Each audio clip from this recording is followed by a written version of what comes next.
Today we are going to be talking about the punch that people struggle with the most.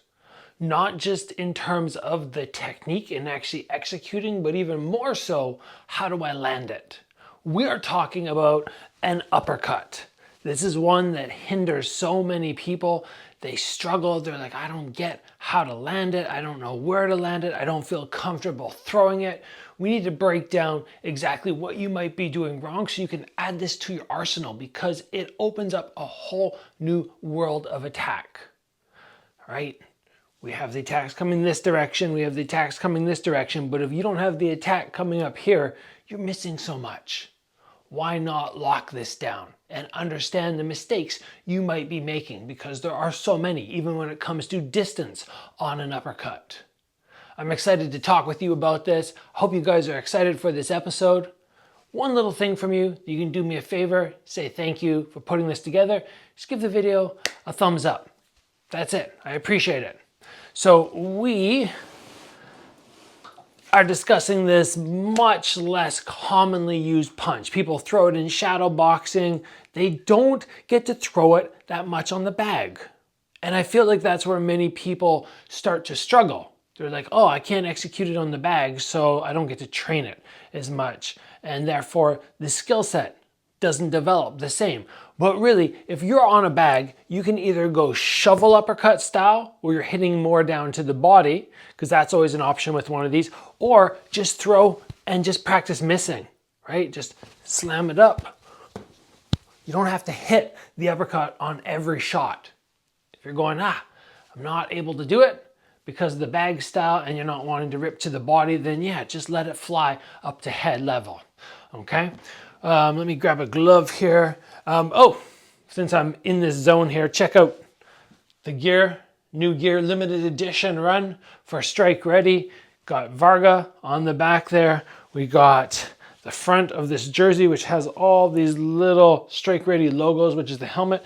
These shorts, oh my gosh, they are so well made. And again, got the logo all over. These are now available for a limited time sale on my website. I'll throw a link down below there. I love these. I'm looking forward to my next training camp just so I can wear these in the summer. Oh, so nice. So the uppercut. Very first thing that many people struggle with, they're like, I feel like I have to compromise my head in order to get the uppercut off. And that is absolutely going to be the case if I throw my uppercut like so. Because there's no knee motion. Right? I'm not using my knees at all. If I'm to bend down a little bit, get my head off the center line, I can do that with one of my punches, or I could do it as a slip, or I can just do it. And now from here, yes, my hand is gonna have to leave my head, but there's less time where I'm gonna feel compromised. So that's absolutely something that you can be doing. I step in, head off the center line, I have to lower my arm. I absolutely have to lower it, right? When you see somebody like Canelo throw an uppercut, very often he'll lead with his left hook and you'll see him already loading. Boom, boom. Don't think this technique has to be perfect, that I have to be here and then launch like that, because it's gonna make it very difficult. This is one you have to open up a little bit on. But aside from that, many people struggle because they're going range. I feel like the only spot I can throw my uppercut is in here. And many people don't like to throw uppercuts in here because they don't like being this tight to their opponent. It's a spot where most people don't feel comfortable. They want to be back here where they throw their straight punches, but you can still let your uppercut fly from here. You just have to change the idea that I'm knocking the head straight up and I'm coming more in on this long angle. That's fine, right? It's not going to send him straight back, but it will move them a little bit. And sometimes even changing your hand position is helpful. Don't think, okay, I have to rotate all the way because as my arm is extended, this feels very uncomfortable through my shoulder. I can let that arm relax a little bit. I can throw my uppercut like that if I want.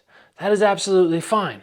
So if we're thinking about the inside, the best way to throw it in my experience is to get a frame. I get a frame, I give a little push, and then I come with that uppercut from in tight when we're really snug. If I'm in this zone, this is where you're normally very comfortable. No problems. That's where you guys like it. From back here, yeah, a little harder, but you can still throw those nice long range ones. But in terms of how do I get the uppercut going? How do I properly lead into it. One of the best ways to train is just to go, okay, I'm going to slip and uppercut, slip and uppercut, other side, slip and uppercut. So now anytime a straight shot comes, you get that muscle memory that I drop to the side and right away I'm exploding out. And when somebody has thrown it, if they're not back here right away with their arms tight, there's going to be an opening. That's what many people do. Space up the middle. So if you can boom and go for that longer range thing, oh, it's going to be fantastic. Now, like I already said, Canelo does a great job from there or from there. You just have to open yourself up a little bit more and recognize, okay, as I do this and my hand drops, so I'm ready to come right off it, I can bring my head off the center line on that hook and then recenter on the uppercut, off the side and the hook, off the side, on the hook. That will help you speed up the overall punch because I don't have to go 1, 2, right? Boom, boom. But with that head off the center line, you're going to feel a little bit safer. So that is a great way. From here, I step in, drop my head, and then right away into that uppercut. But again, for myself, I'm somebody who's always found the most comfort in being tighter when I throw these. When I fought Yogkampor Sitmanchai, I was landing some good uppercuts, but I was fighting him from right here, right in that tight zone. Great spot to execute from because you can get their head lifting straight up in the air. And all I'm waiting for is a little hole. I keep my hands really high. I'm waiting for that little hole and just lifting. But the main reason most people struggle is simply because the comfort level is compromised. So if you can start throwing this more and just making sure, okay, in my bag work, I'm throwing it. In my shadow boxing, I'm throwing it. In pad work, ask your pad holder, can you put an emphasis on uppercuts today?